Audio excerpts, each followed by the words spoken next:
En contra del que podríem pensar, llegir és una crida a l'acció.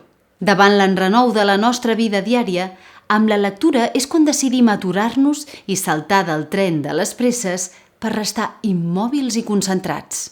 No creieu que és just en el moment d'obrir el llibre quan decidim anar contracorrent?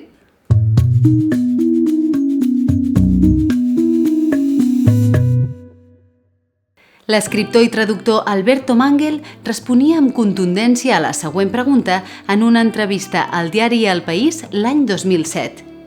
La lectura queda finalment com un acte de rebel·lia?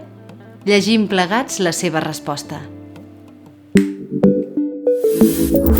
La lectura sempre ha estat un acte de rebel·lia. Primer perquè es valora l'acció i no la no acció, i perquè condueix a la reflexió, i això sempre és perillós.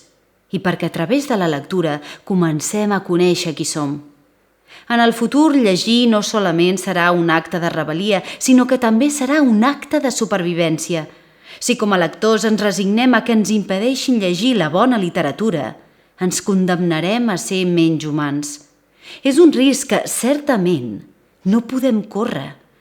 Ja estem en el llindar de la catàstrofe perquè hem destruït el món natural i ara estem fent tot el possible per destruir el món intel·lectual. S'ha d'actuar ara, però ara vol dir avui mateix.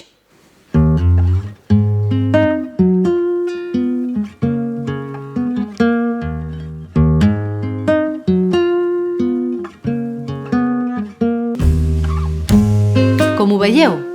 Exagera Mangel amb la seva resposta sobre la importància de la lectura? Des de Vida Lectora us demanem que us rebel·leu contra les presses quotidianes, us atureu i recupereu l'espai per les vostres lectures. Gaudir d'aquest canvi fonamental, afortunadament, encara és a les nostres mans. Fins la propera. Adéu.